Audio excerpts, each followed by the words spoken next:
Today I'm going to show you guys how to make a logarithmic scale graph for the phase diagram of water.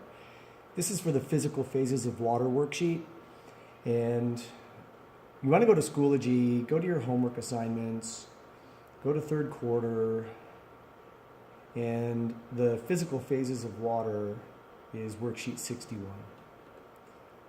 Open that up and then download it.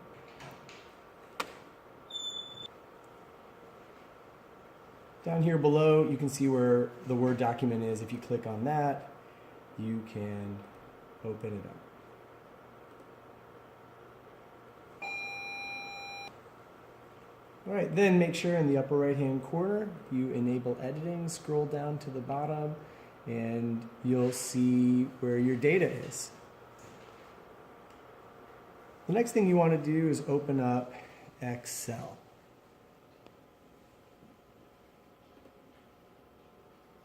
And we'll just make it a blank workbook.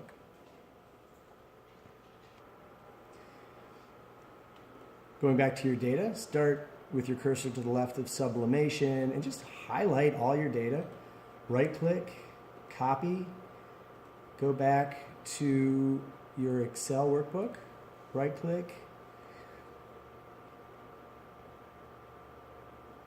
and paste it. Now you've got a format where you can enter formulas and make a graph using Excel. It would be a pain in the butt to use a calculator and add 273 to each of these cells. So I'm going to show you an Excel shortcut. If you click on the cell, type equal sign, and then left click on the value you want to add to. In this case, A3 should show up because A3 is the location of the negative 80 Celsius temperature. Then type plus 273 and hit enter. Now, it's done that for you, and it would be equally as unimpressive if we had to type that in again and again. So instead, click on where you typed in A3 plus 273. Put your cursor on that tiny little square in the lower right-hand corner. And your four-way arrow or plus sign, four-way arrow or that white blocky plus sign should turn into a small black plus sign. That's how you know you're over the tiny little green square in the lower right-hand corner of that box. Hold down the left button and drag all the way down to the bottom of the column.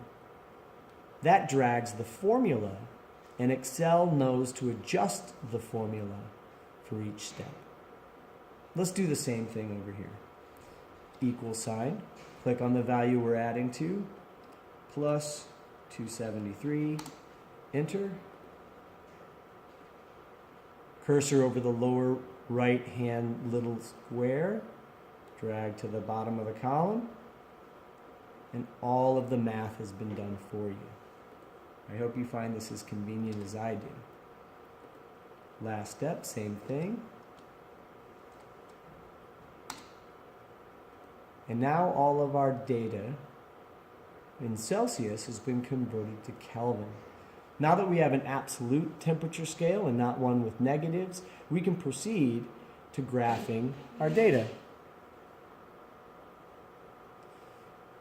To make the graph, highlight your temperature in Kelvin and your pressure in kilopascals just for sublimation. Highlight that. We'll go to the Insert tab, Recommended Charts, and the one at the top looks good. We've got a lot of work to do with this graph right now, but I'm going to drag it down to the right to get it out of the way for now. All right, now we've got to add two different sets of data. So we'll have a total of 3 sets of data on this graph. To do that, right-click on the graph, somewhere up here in the white space, sorry. And you should have an option for Select Data. When you get to Select Data, click on Add. The series name for this is going to be vaporization. That's what we're going to do next. Vaporization is both evaporation and condensation. And our X values will be our temperature. All I'm doing is holding down the left button and highlighting that entire column, but not the column heading. That range should automatically fill here for the series X values. For the series Y values, I need to get rid of that equals 1. I don't know why it's there. If I was more proficient at Excel, I may know why. Now do the same thing for kilopascals.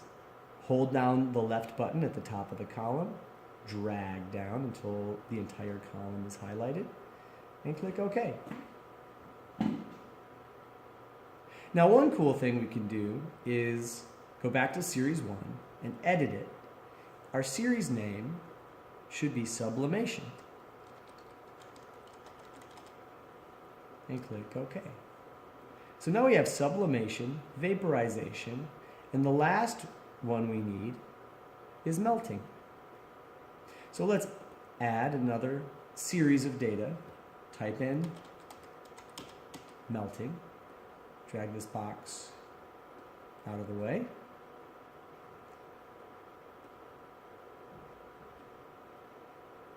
Oops. My bad. Series name should just be melting. Series X values, click on that and highlight your temperature in Kelvin. Make sure not to do Celsius. Remove the equals 1 for the series Y values. Highlight your kilopascals. And then click OK. Now we have all of our data in the graph. And we can click OK again. And we can center the graph. At this point, it would be convenient to have this graph enlarged on its own tab. So if you right-click, again, up here in the white space of the graph, come down here to where it says Move Chart. And let's have it be a new sheet, its own sheet, and we'll call it the Phase Diagram of Water. Now we're in a good spot and we can adjust all the axes to be logarithmic for Y, scaled for X, and add all the labels the worksheet has asked you to. The first thing we're going to do is make this Y-axis logarithmic. You can do that by putting your cursor over any of the values on the Y-axis, right-clicking on your mouse, scrolling down to Format Axis, left-click on Format Axis, and over here, you should see Logarithmic Scale Base 10. That's exactly what we want. When you click on and off of that, as long as it's clicked on, you should see your data appear as if it looks like what's in the textbook for a classic phase diagram. All right, our next step is to format the y-axis. Let's do that. Or I'm sorry, the x-axis. The y-axis is good. So let's X out of Format Axis. Right-click on any of the values on the x-axis. Again, let's format that axis. My cursor is now on the lower left data point, the leftmost data point on the whole graph. If your cursor's right over it, some values should show up. 193 Kelvin shows up when my cursor is over this value. That's my minimum value. As I move my cursor over here to Axes Options, my minimum should no longer be 0. It should be equal to this minimum value of 193. So let's get rid of the 0, type in 193, and hit Enter. Let's do the same thing for over here. My highest x value is 684.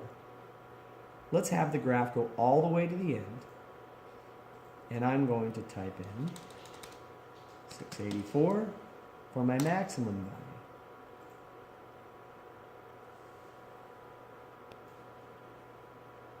Now I like the data range for the x-axis to be at the bottom of the graph. So again, right-click on any of those values on the x-axis. Format axis brings you back to the x-axis. And you want to find the Labels tab. And your label position, and select Low. Now, all of our values are outside of the graph. And that's just a little more aesthetically pleasing. The next thing we've asked you to do is have a different symbol for each of the ranges. You're probably going to be printing this out on a black and white printer. So let's have different symbols because different colors won't work. Pick one of your data ranges, right-click on any of the points one time, and that entire range of data should be highlighted. None of the other data sets should be highlighted. When you click on Format Data Series, go over to the Paint bucket, click on the Paint bucket, and then click on Marker.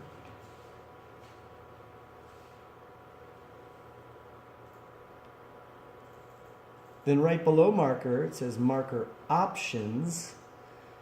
You'll have a lot of different options.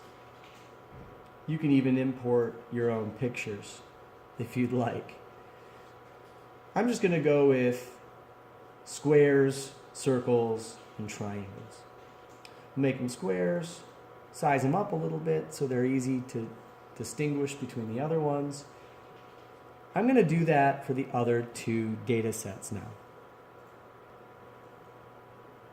All right, so now I have circles and triangles and squares. Next, let me show you some easy things we can add. If you go up here to the medical marijuana symbol, you'll get some options. For instance, to add axes titles, and then down here, a legend. So we can see the different regions of different phase changes. The titles in our legend should line up exactly with our data sets, which you can check by right-clicking on the graph, clicking on Select Data. Sublimation, vaporization, and melting will be your three different data sets that show up here in the legend. Make sure you have a correct label here for your temperature with units. I'll let you go ahead and do that on your own. Make sure you have a correct title here for your pressure in kilopascals with correct units.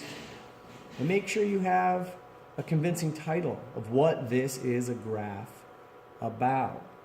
The title of this graph is, in part, in the title of the worksheet. I know I'm giving you all the answers with this video. The next thing you need to do is add regions for your phases. Each one of these regions, this region, and this region, they all correspond to different phases. The lines correspond to conditions of pressure and temperature that result in phase changes. This point here represents the triple point for water, and anything beyond this point, higher or to the right, represents a supercritical fluid, or water as a supercritical fluid. So how do you label these regions? Well, go to the Insert tab. Over here on the right-hand side, you'll see Text. And you want to insert a text box. Let's draw a horizontal text box. when you go back to the Home tab, you can change your font, you can change the color of your text, you can change your font size and your font, of course. And you can enter the phase. Whatever phase goes here. Make sure you've written solid, liquid, or gas here. This is up to you to figure out what phase goes where. Make sure it's nice and large.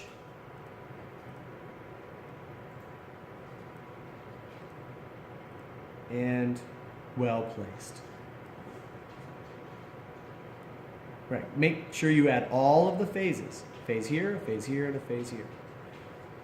The next thing you need to do is add another text box for your triple point of water. Again, it's insert, text, text box, draw a horizontal text box, and once you draw it, type whatever you want, go to the Home tab, and you can adjust the font, font size, text color, and everything. The next part's a little tricky because you need to enter the data point for the triple point of carbon dioxide, as it says right here. Well, to find that triple point for carbon dioxide, look it up on the internet. Come back to your sheet 1, scroll down below it, label this data triple point of carbon dioxide. Below it, write the temperature in Kelvin. Next to it, write the pressure, like you have in here in kPa. Write down the temperature in Kelvin and the pressure in kPa, or type in, of the triple point of carbon dioxide. Then you want to select the data again for that graph. So we'll right click, we'll select data, go back to the sheet, add a new series. That new series is going to be the triple point of carbon dioxide. Your X value will be here.